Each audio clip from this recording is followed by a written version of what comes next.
खेड्यागावामध्ये असे कार्यक्रम होणे आणि शेतकरी बांधवांना त्यांना उत्तेजन देणे, जेणेकरून त्यांनी त्यांच्या हक्काचे म्हणजे शेतातील पीक असो, पिका जे काय आपण समजा काही ठिकाणी गहू असेल, तांदूळ असेल किंवा पालेभाज्या असो किंवा द्राक्ष असेल किंवा डाळिंब असेल, ते सुद्धा उत्पादन किती जास्त पटीने निघतं आणि म्हणून त्याचे सुद्धा वेगवेगळे प्रदर्शन भरतात आणि त्यांना सुद्धा पारितोषिक मिळतात. त्याचं कारणच मुख्य हे आहे की शेतकरी बांधवांना जे आहे त्याच्यातून स्फूर्ती मिळावी, त्यांनी जे काम केलंय, कष्ट केलेले, त्यांनी मेहनतीचं त्यांना फळ मिळावं आणि त्याच प्रकारचा हा एक उपक्रम आहे.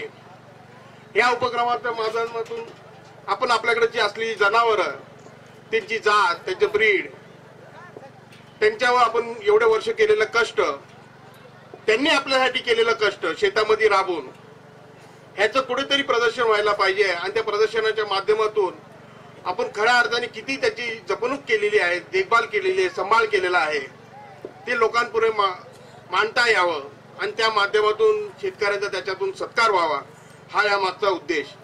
भारत फॉर इंडियाच्या वतीने हा खऱ्या अर्थाने कार्यक्रम घेण्यात आला. अतिशय चांगली अशी संकल्पना त्यांनी सांगितली.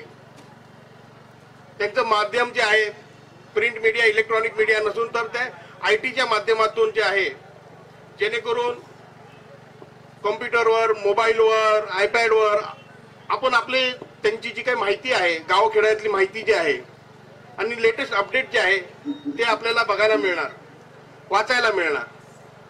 आणि त्यांच्या संकल्पनेतून त्यांनी आता जे काही मार्गदर्शन केलं त्याच्यातून एक फार मोठी त्याच्या मागची जी कथा जी आहे किंवा त्यांची संकल्पना जी आहे ती आपल्या समोर त्यांनी मांडली.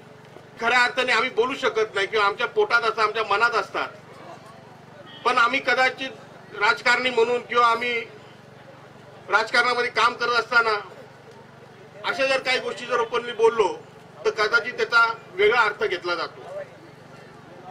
आपण सांगितलं की चटपटीत बातम्या असतात, ब्रेकिंग न्यूज असतात, पण याच्याही पलीकडे खूप काही चांगलं काम जे आहे देशामध्ये चालतं ते कधीच पुढे येत नसतं आणि ते मांडण्याचं काम जे आहे आपण करत आहात. मी आपल्या मनापासून आभार मानतो की आमच्या मनातली जी काही व्यथा आहे ती आपण आज सगळ्यांसमोर मांडून दाखवली. त्याच्यासाठी मी आपल्या सर्वांच्या वतीने मी आभार व्यक्त करतो.